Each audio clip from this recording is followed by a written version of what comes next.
You behave, you stay here. You don't, you go back, understand? This is your home now.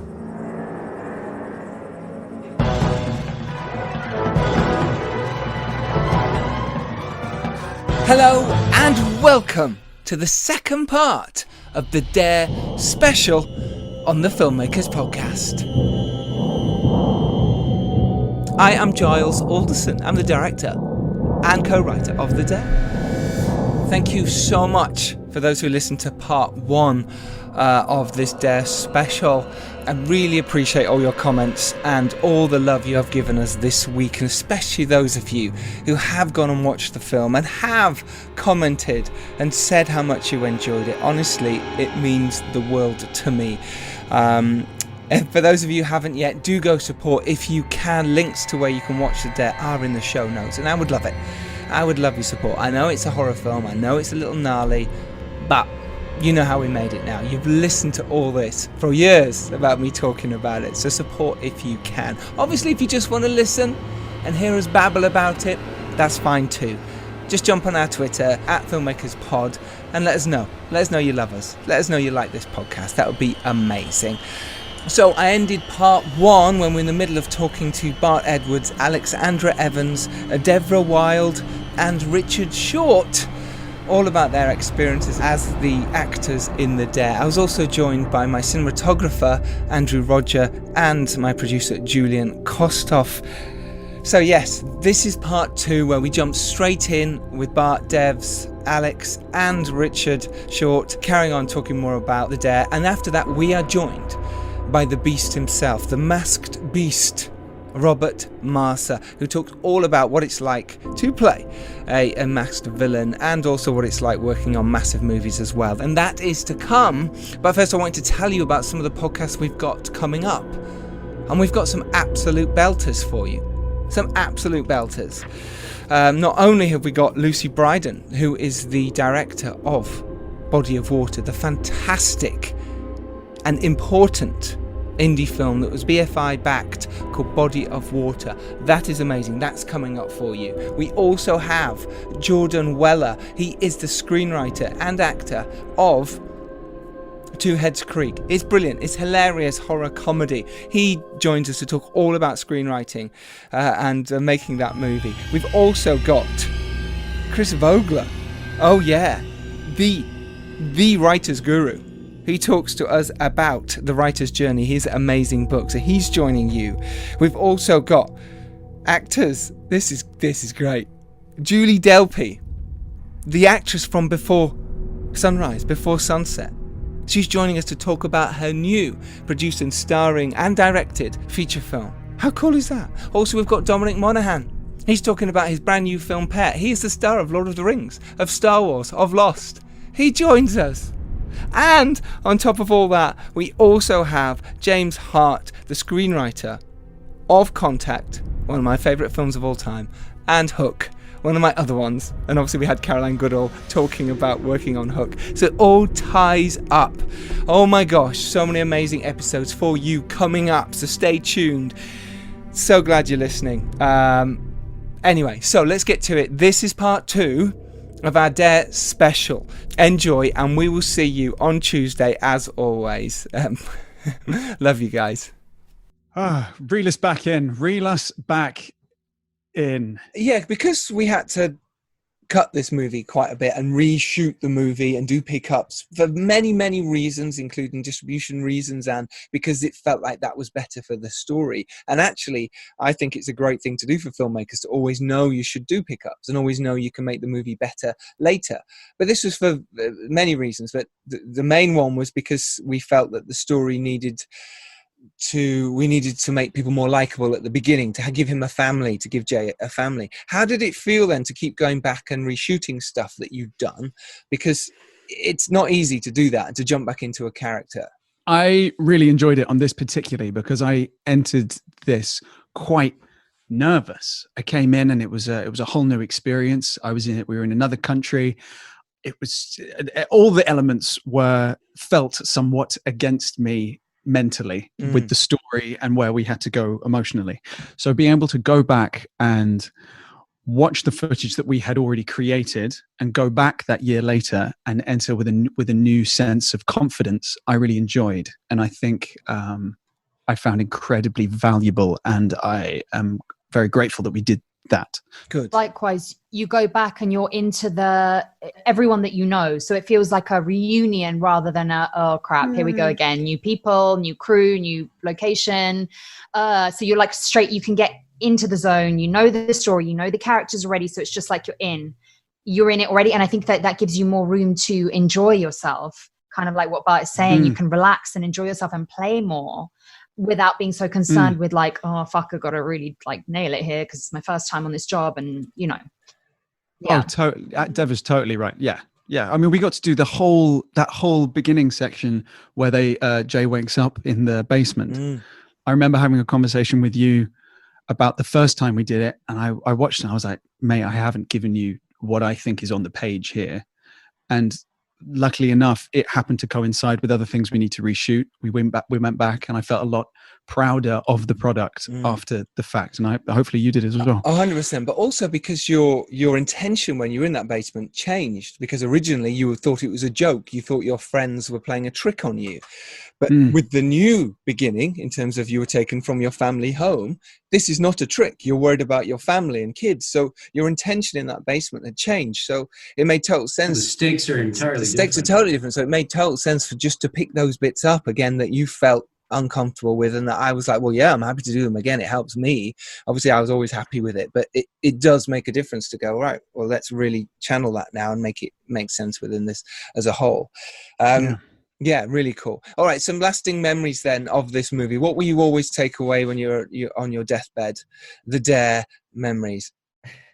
Should we start with you then, Andy? What are your lasting memories? Do you want to? Like, I do have a lot of memories from it, but I just generally, it was such it was an 18-day like mad rush, and meeting new people and doing new things and working with new crew in Bulgaria, and I hadn't been there before, and I just remember it being this really like fucking fun, like warm memory of like shooting somewhere very cold. But yeah, I had a fucking great time, but the whole thing is just this one big like joyful, tiring, exciting memory. But yeah, it was good. It's one of the best times I've had on set, I think, just as an experience overall. Yeah.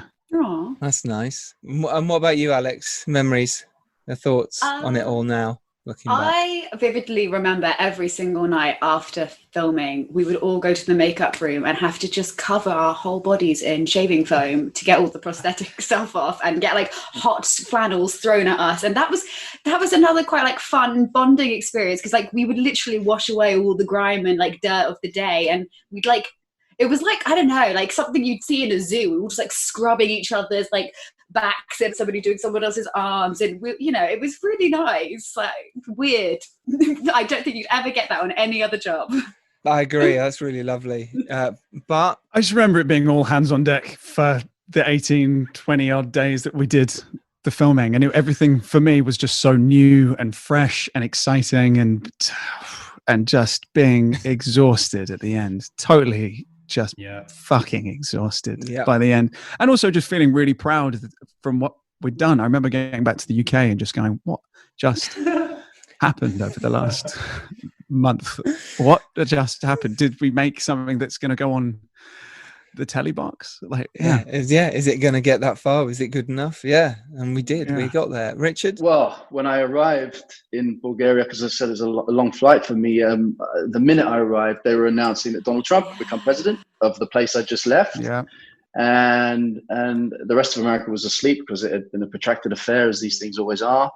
And it just felt sort of dark and new in a negative way, actually. And then I looked out, and it was getting colder and colder over the Sofia skyline. I was alone, didn't know anyone yet, apart from you, Giles.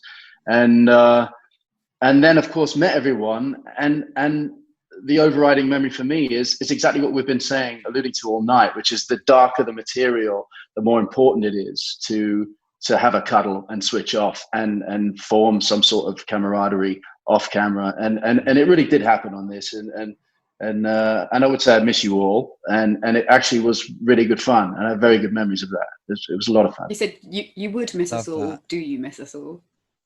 He did say, yeah, I know. I said I should miss you all. He snuck that in, didn't he? And I would miss you all. Not really. Would. And Devora, for you? As kind of Bart said, it was like, for me, it was my first like big project. So I was like a bit nervous, and obviously walking into a space where everyone has been together and you feel a bit like, oh God, you know, like the new person. But I just like remember just feeling completely included, like from day one, and just like everyone's describing, yet the cold but yet the warm fuzzy feeling of just being part of this team, even if it was for like the odd bit here and there. And just enjoying being part of the process, and like for me, like really feeling part of it, even though my role in it is relatively small, but I still feel very integral to it. So What about you, Giles? Oh yeah. I don't think, I like to say, I'll never forget this. It's something that will be with me forever. My film debut movie, even though I've had other movies out since this one, which is kind of weird. Andy, the same. It's kind of weird, but it's still amazing. And I like I say, it was traumatic at the time and it was amazing, but now looking back and looking at all the behind the scenes, and there's loads, and there will be a big behind the scenes on the Blu-ray, which is coming out in America later this year, and it's just incredible to see. It's an amazing thing that we achieved and what we did for the budget and the time. I'm immensely proud of you all. I'm immensely proud of the movie, but you know, it all has its faults, it has issues, and you know, people love it, people hate it, whatever. I know what we achieved, I know what we did, and honestly, it means the world to me. We did it, and I'm over the moon and proud of all of you, and I love you all. I do. I think you're amazing. Hey. And finally, if there was a Dare 2, which there might be, what would happen to your character? And that could be in flashback or not, without giving anything away. Though there is death in this movie, so you can probably figure it out. That's a next to impossible question to answer now. Yeah. Well, let me run you through this. I'm going to pitch you something. Well, the big meeting that Jay is meant to be going to. Yes. Hey? Yeah, he's going to a meeting. We just go to the meeting and we just see what the meeting was. Okay. It was none of us are in it. Okay. So it actually runs parallel alongside. Okay. I'm ready. Right. Get some pens out. Okay. So you're writing it down. So we're at the meeting. Devora, you take the rest. What happens at the meeting? Here it is. What happens between the bit before the end of the movie and the end of the movie? You get me? Yeah, I get you. I get you. Yeah. Very cryptic. I think I'd like to see what happens to your character during that time, Devora, when he's in the basement. Exactly. What happens to that 3, 4, 5? We don't know how many days he's gone. And that. I mean, here's the thought, Giles. How about the Dare 2 is just me, fuck everyone else? Yes, we can have an all-girls dare. Love it. I love it. I absolutely For a love moment, I thought you said just me fucking everyone else, and then I had to realize that's not what you said. Corpses? No. The corpses? No. Their heads on spikes. We never had. Jess been behind the whole thing. She's been behind the whole. Yeah. Look, we've given you some food for thought here. Literally, thank you. Literally. Amazing. You guys are amazing. I do love you all. Thank you so much for being part of the Dare. Thank you so much for coming on the Filmmakers Podcast and chatting about your experiences. Can I just say something, Giles? Yeah. I just want to take this opportunity just to thank all of you. And it was, for me, it was an amazing experience. I just remember being with any and all of you 24/7 for like, especially with Giles, for months and months and months. Yeah. And then for years and years and years, reshooting it. But honestly, as you all said, I really feel like we're, even though some of us, don't talk as often, I feel like we can always call each other and feel like it's like we're really close friends, and, so that's invaluable. And what I learned with this is, I want to do this job because of the people that I meet along the way. And with this, it was so special, and you're all such amazing people. And I think, that's how we cast. We kind of we're like, oh, we just want to cast really awesome humans who are great actors. And just thank you all for being part of this and taking a chance on us, because we were all first time Thank you, mate. filmmakers. Yeah, totally. And worked out. Yeah, you're so right. So right. Love so you all. on that note, thank you so much. Enjoy your weekends. Enjoy the release of The Dare. And yeah, that's it. I'll leave it to say goodbye, and then I'll get on to talking to Rob Maaser and our big evil bad. So bye-bye. Thank you. Thank you. Bye. All right, good. Bye. Farewell. Auf Wiedersehen. Take Auf care. Wiedersehen. Bye-bye. So we're here with Robert Maaser tonight, and he's the big bad from The Dare. He's been in such things as Mission Impossible. 1917. 1917, big one, obviously. So yeah, pleasure to see you again, my friend. How are you? Thank you very much. I'm good. How are you? I'm alright, buddy. I'm good. So you're in over in Spain, is that no?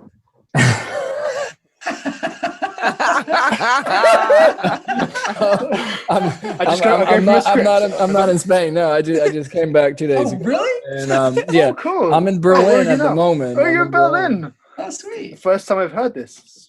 Back home. So where are you? So what are you shooting in Spain? Oh, what I'm shooting in Spain. Okay, that's normally I'm not allowed to talk about this, but I can tell you. It's a show, a Spanish American show called Glow in Darkness, which is medieval historical piece, and I'm playing Henry VI, son of Barbarossa, Wow. Holy Roman Emperor. Yeah. Good man. Oh, good. That's amazing. Yeah. We had already recorded that. Well, supposedly I just hadn't pressed record, so that's why. That's why we were giggled laughing. like idiots. so Yeah, slick. it's not So funny, but we're slick. so tired. Yeah, Everything is and funny. someone's got to stay up and edit this and put it out for you lot tomorrow, because The Dare is released in the UK. I know it's not where you are in Germany, Rob, and I'm disappointed. It will be soon. I just don't know when. Very soon.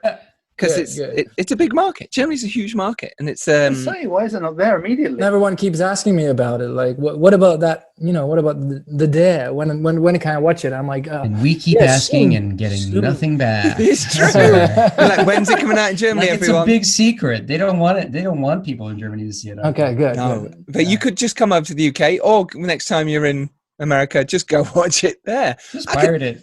I could send you a link. You could just pirate it, Julian. No, you should not pirate movies. Huh. on YouTube. I'm just It's kidding. on I'm YouTube, just right? kidding. I'm sure it's on YouTube. Yeah, I can just, I can idiot I can just put it up. order a DVD as soon as it comes out. Oh yeah, or VPN that shit. Yeah, but DVD on next Monday, everyone, October the 12th. The DVD in the UK will be available, and it's going to be out on Blu-ray very soon in America. And I it'll just have saw loads of there's some extras. exciting bundles in the UK. And if you go on Twitter, you can get 5 DVDs for the price of 1 with The Dare. Lionsgate are doing a special promotion. And do you know what amazing films are on there? They've What? got Saw in there. They've got 3 from Hell, What? and 2 other Zombie. amazing ones that I can't remember off the top of my head. How amazing that we're in that bundle of amazing films. It just feels. Or you could just buy 5 copies of The Dare as the other option. Yeah. Well, we have the best poster by far because it's got Rob on the front of it. Hell yeah. And we are thinking of making you a meme, not a meme, but like a GIF on Instagram. Yeah. Holding the knife, being all Thank mean. How did it feel when you first saw that poster that you are front and center on the poster? Yeah, I loved it. I mean, it's a charming picture, isn't it? With the mask and the knife and everything. Yeah, I like it. I mean, it says what the film is. It's it's one of those movies. It's scary. It's dark. It's twisty. Who is this hunk in a mask holding a knife? What's he going to do? That's what Is he a everybody's goodie? asking. Is he a baddie, a goodie? Who knows? Talking about goodies or baddies, how did it feel for you to know that you could be, playing this iconic character for one? And I'm saying iconic because I'm being iconic when I say that. And I hope it is iconic, but we don't know, do we? But to play this character that is a masked villain in the vein of, Freddy or Jason in Friday the 13th, in your mind, did those things come across when you got the part? No, not Next question. Next question, moving on. Great. So shit, that's all I've got. All of the rest of the questions are follow-ups based It's on this true. question. Based on that question. What did go through your mind then, Rob Maaser? It's hard to explain because it's been my first horror film ever. right? Mm-hmm. And I read everything, and I thought, okay, that could be scary, but I didn't have that. I didn't have that feeling of having actually. I was reading about the mask and I was reading about the environment and everything, but it was different once you step on set, because then you had everything like the warehouse, and it was the first time that I saw the actual mask when I was in Bulgaria, and how he feels and how he, reacts to things. But I didn't have that image of me having that kind of mask. I mean, I was thinking, obviously, I've seen some horror films with, people wearing a mask, but this mask is obviously something special, made of skin. And the first feeling I got for it was actually when I saw it the first time in Bulgaria. Mm-hmm. We were very proud of the masks. I think we put a lot of work into it and a lot of thought, and it was crazier than we could ever expect. And it looked great on you. It really did. It suited you. Yeah. Julian had a lot of influence in how that mask should look. He should take a lot of credit for it. And I really love it. The way the mouth sewn up, the bit of teeth in there, the eyeball in there. And Julian, tell everyone about what it is inside the mask that isn't just human skin. Yeah, well, it's human mixed with pig skin, and there's a lot of remains of either human or pig, as you said, teeth or eyes or something like. There's a very evil eye on the side of it, isn't it, Rob? Where it kind of, when you look towards one of the characters, it almost seems like you're looking to the other corner of the room. So you always kind of have the audience will have this feeling of you're always covering the whole room. I'm thinking about that right now, because I've never seen actually somebody wearing that mask except me. So I mean, I was wearing the mask, and everybody else was seeing me with a mask, and obviously it's scary and whatever, but I was wearing it all the time. I've never seen, you never had it on, Giles never had it on, at least I've not seen it. No. So for me, that kind of perspective, just watching at the mask, that's did you feel the influence it had on actors, characters, people when you were wearing it? Sure. Yeah, as soon as you step in the room, and I mean, obviously I could look through, but when I saw the reactions of Bart and Rich, I think it helped a lot to have that kind of authentic mask, even for them, just to react to a character like Dominic. Yeah, there's something creepy about the color of it too, like yellowish off tint. Like what Giles was talking about earlier was that all of the skin is covered in these little kind of like spots, and they were meant to be the bot flies that were in the pig's skin, and they gave birth to larvae, and then the larva came out. So it's like I think that was the influence of Ridley Scott for Alien, for when the egg hatches, bursts, and this gross a face hugger comes out. Totally. And it's like Braille. You know what Braille's like? It's got it just feels rough and interesting, and I loved when you came in the room wearing it. And what was really nice, before a take, you would go out, get really in the mood. You'd literally go, Giles, give me a minute, and you'd go out and put the mask on, and you'd be in that space. And the actors in the room hadn't seen you for a little bit, so then you'd come in with this immense power, and it was incredible. The energy of it. How did it feel for you wearing that and coming in the room for the first time and playing that role? The build up to him in the film as well is, we really do build that anticipation till he arrives. Yeah. What minute does he arrive on? Do you know, off the top of your head? 33.2. No, I don't know, but it is quite far. Probably around there. Actually. It's about. It's a long way in. Yeah. Yeah. So Rob, how did it feel? To be honest, when you wear that kind of mask and you prepare a character like that, and then when I was stepping in the first time, that mask on the one hand gives you a lot of security, because you can hide behind that, so you can test things out, you can play way more physically. And I remember one thing with Bart when he first saw me, and he was fucking scared to see the mask, right? Mm-hmm. So for me, when I came in the room, it was exactly that was what was Dominic, aiming for, to hide behind that mask and just have that kind of security, not to be seen. And that gave me a lot of freedom, just to move, to do whatever I wanted to do, because I had that kind of security line.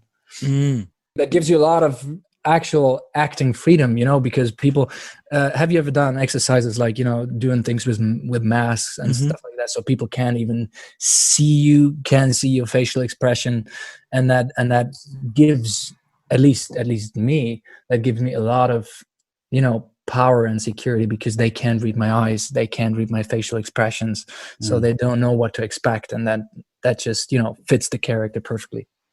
Was there times when you'd be maybe smiling behind the mask, but no one could see that? I did that a lot of times. We never knew. We never knew. And smiling and breathing, and sometimes I was even biting on my teeth, that my jaw was hurting, but nobody saw it.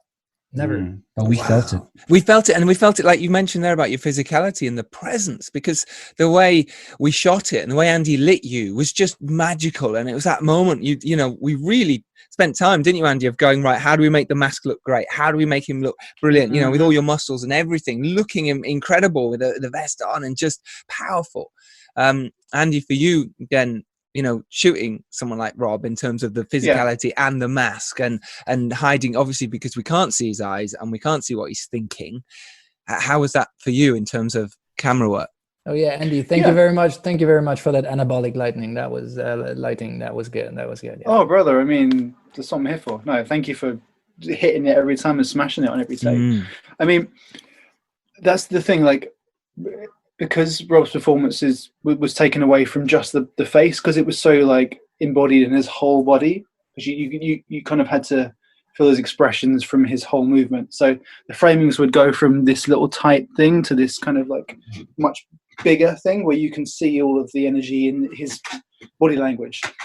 So that really affected it. But just things like, there's a moment where, that first moment where Dominic comes in the room, and you can see Bart, you see Jay looking up at him, and there's a little camera move where Jay goes from being sort of powerful to less power, and we just crane up a little bit. It's like a little, and it's me going with the camera, but you feel that, and then from that moment on, like, Rob's always higher than Bart, and there's just little things like that. But you and I talked about it, Giles, and it's we did.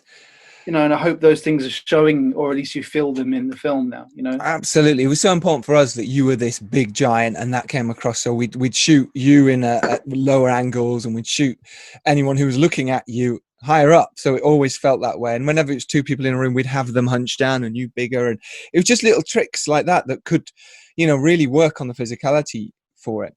Can you remember when you got the role, or certainly your auditions for it? Because I remember your auditions and I was like, this we were blown away. And I was going to say that I don't remember, Giles, if we wanted a handsome guy, or if Rob changed our mind when he was like a huge handsome talented guy, and we're like, fuck, because we were like, where are we going to find this huge guy that's going to act well, and that it's going to be unknown, well, to us at least, or to our market, and then Rob comes in with this fucking audition that was out of this world. And if we have your permission, maybe we should put it on the podcast as a link.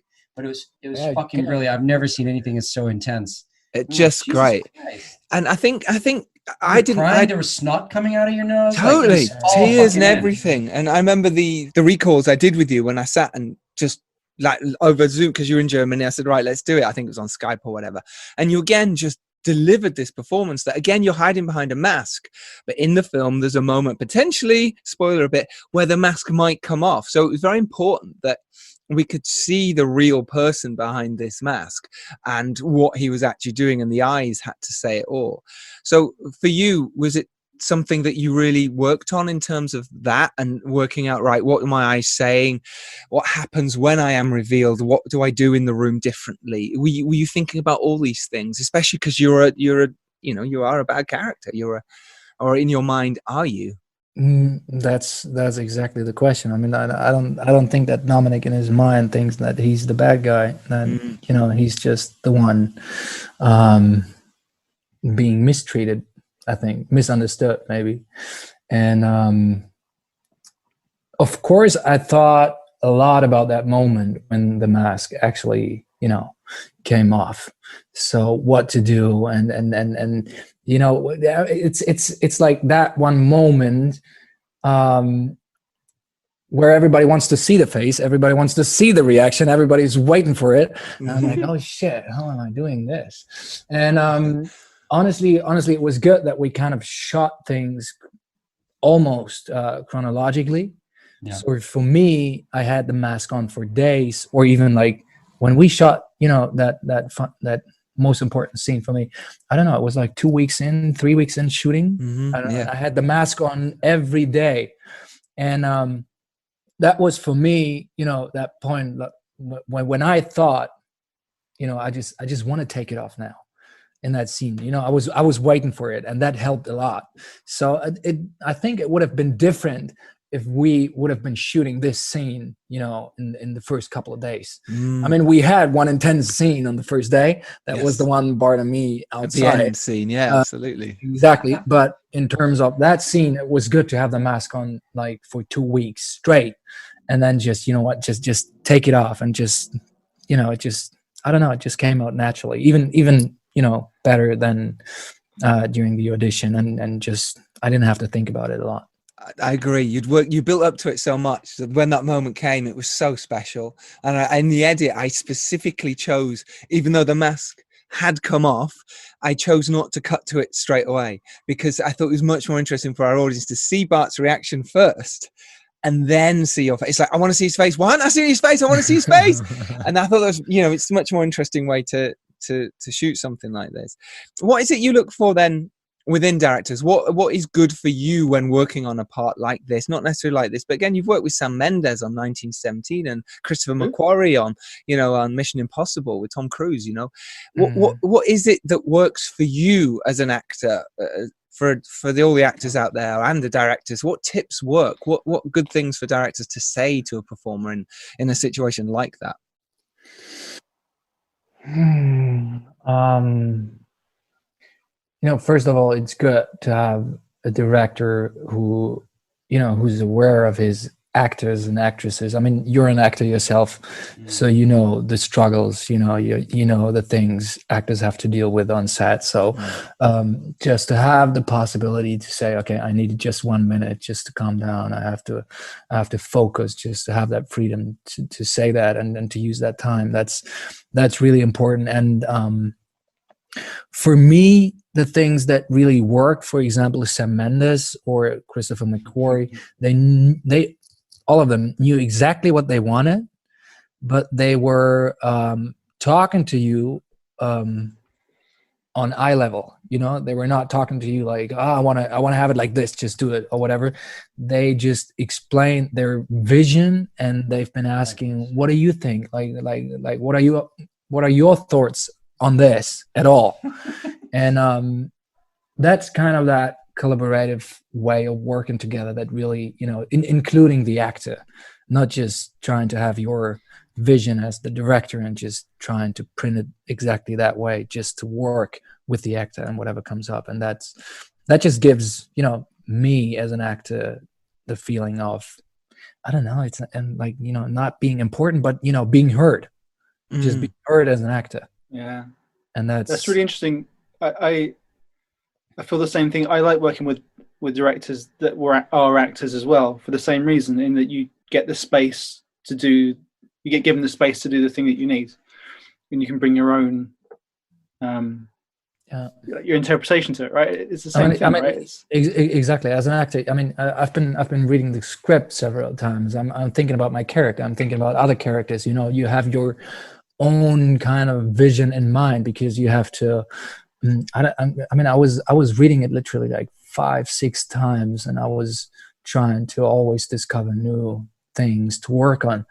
And by that time, it's just, you know, I have that whole concept in my head. And if a director comes in and he says, no, I want to have it that way, that pretty much, you know, destroys everything you made up in your mind. So just to have that freedom to work together, that's kind of the most important thing. Yeah, that's great. And what was it like working with the guys in the basement? What was it, you know, because like I say, they're in there together, and you're coming in to do stuff to them or not, or whatever is happening down there. What was that relationship like for you? Because you had to keep your distance a little bit, because you are, in the mask and you are the baddie. How did that feel, and how did you cope with taking on a role like this? Again, I think that the mask really helped a lot because I had a lot of fun with the guys. I mean, Danny was not that talkative, but and Bart and Alex and Rich, they've been great, and we had a lot of fun. Obviously not on screen, but behind the scenes we had a lot of fun. But that was always. Sure, I didn't have the mask on, all the time. Yeah, so we had a lot of fun. But once we got, on set, once we got in the scene, and I just put that mask on, you have that was kind of a divider between me being the guy coming in and the other guys waiting for me in the basement. Otherwise, I think it would have been strange or harder for me to have fun with them,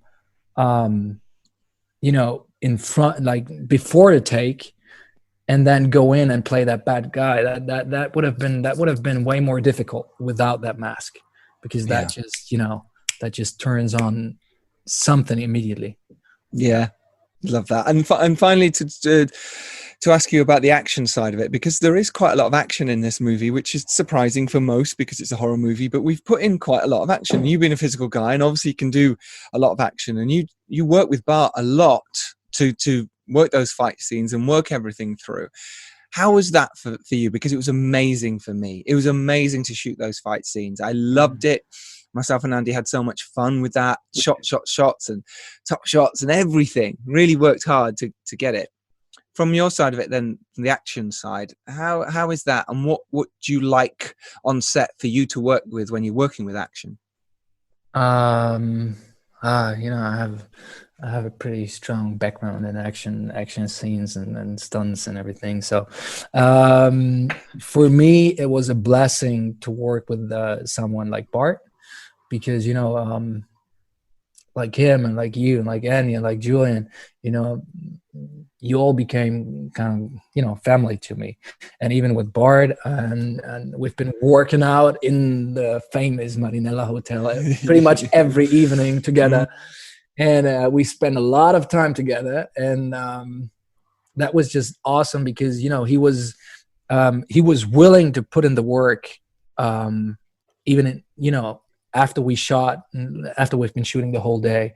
And he said, what, could we just work on the fight scenes for tomorrow? And we did that even after like a long day of shooting. And I think that's, if it comes down to action, it's all about preparation and just rehearsals in order to get that, to get that going. And it was a blessing for me to have that specific scene with an actor who's willing to put in the work like Bart.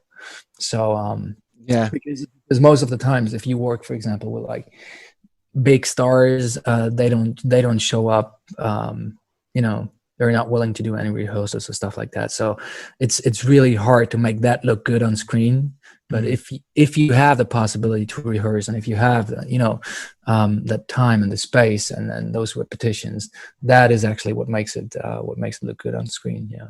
And also the stunt team, like, the Bulgarian stunt team, they were great. They were great. And it comes across so well, yours and Bart's relationship, even though one of you is supposed to be the hero and one of you is supposed to be the baddie. Do those roles get reversed? I think it's definitely a conversation. But I think that comes across massively that you two got on really well, because the work you put in together, and you were both there from the first day to the last day. Even though you weren't shooting every day, you were there, and it was great to have your presence, and it was great to have you around. And honestly, I'm proud of your work in this movie, Matt. It's so good. I can't wait for everyone in Germany to see it as well as around the world. Yeah. So just honestly, so good. So yeah, with that, thank you so much, Rob. Honestly, does the Dare 2 talk? So hey, you might be back. Yeah, we might be back. The Dare 2. Who knows? Yeah, that would be if we go back to shoot the Dare 2. Let's just make it a summer movie, all right? Summer movie. Let's go back to Bulgaria, and let's just shoot it in summer, because summer in Bulgaria is beautiful, and I've been seeing Bulgaria 3 years in a row, always end of November, beginning of December, and that was Yeah. It was cold, man. It's cold. It's cold. It's not fun for anyone. But yeah, so let's try and make it summer movie, even though the story at the moment might be 5 years in the past, so in the future. So therefore, that 5 years has to be at the same time. But hey, well, who's going to know if it's summer or winter? It's just warmer, right? Yeah. All right. Yeah. So hopefully there'll be warming. Global. Yeah, exactly. Who knows? So yeah, who knows what's happened with the Dare sequel? But anyway, we've got the Dare out finally in the UK and hopefully Germany soon. Could be 5 years before Germany. Rob Maaser, thank you so much for joining us. Honestly, it's a joy to work with you. Honestly, it's a real pleasure. You're a fantastic actor and a brilliant person to have around. So well done. I think it's been, when people ask me about like other actors, like what was your best project, and I'm like, what do you mean with best project? I mean, like biggest budget or whatever, and then no best experience, and the Dare always comes up kind of first, because it's been a tough but really good time with all of you, with you as a director, Giles, with you, Andy, the best dressed DOP I've ever seen in my entire life, and with someone like Julian, another fucking great actor being the producer. It's been just it's been a great team. Yeah, I agree. Friends for life. I think it is one of those. It's one of those. We're all in the trenches together. We have a lot of stories to tell. Yeah, it's so good. It's so good. So thank you, Rob. Absolute pleasure. So this has been our Dare special. The movie is out now in the UK. Believe it or not, you can find it on Sky Movies now, or Amazon, or Virgin, or PlayStation, or Google, or wherever the hell. Go search for it. You'll find it. If you're listening to this, do support us. You know what it means. Pirate Bay. What? Pirate Bay. Nothing. Not Pirate Bay. Not happening. Don't do it. Don't be one of those. Don't do it. So thank you so much for listening. Really appreciate this. Absolutely. As always, if you can support us, do support us. It means the world. And remember, if you're lucky enough to rise up and do well, this is your duty to send the elevator back down. Andrew Roger, my amazing DP, thank you very much. Thank you, sir. Thank you. Julian Kostoff, my wonderful producer. Thank you very much. Thank you, man. I've been Giles Alderson. The Dare is out now. All right, thank you everyone so much for listening. Follow us at Filmmakers Pod. Go to thefilmmakerspodcast.com. Go support us. Go listen to our back catalogue of amazing podcasts and go watch The Dare. Why not? Support us there. DVD is out next Monday, the 12th of October. Right, thank you everyone. Take care. Bye. Bye. See you guys. Bye.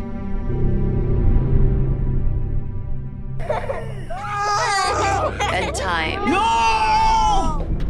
Jess, you seen the keys? Baby, give me your hand. Stay there.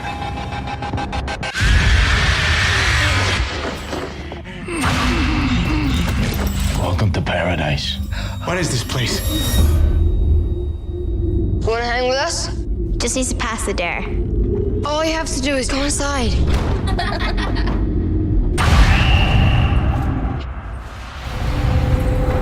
This is your home now. Understand? You'll grow big and strong, just like him. Some of us need to have the evil taken out. And the only way to take the bad out is through pain. What's with the lights? Well, it ain't Christmas. What's so he warns you before he tortures you? Well, it's not him does the torturing. I'm getting out of here. You have to do what he says. You'll go for our family. We can escape. We just need to be clever. Life's all about choices. When you gotten a choice, you got enough.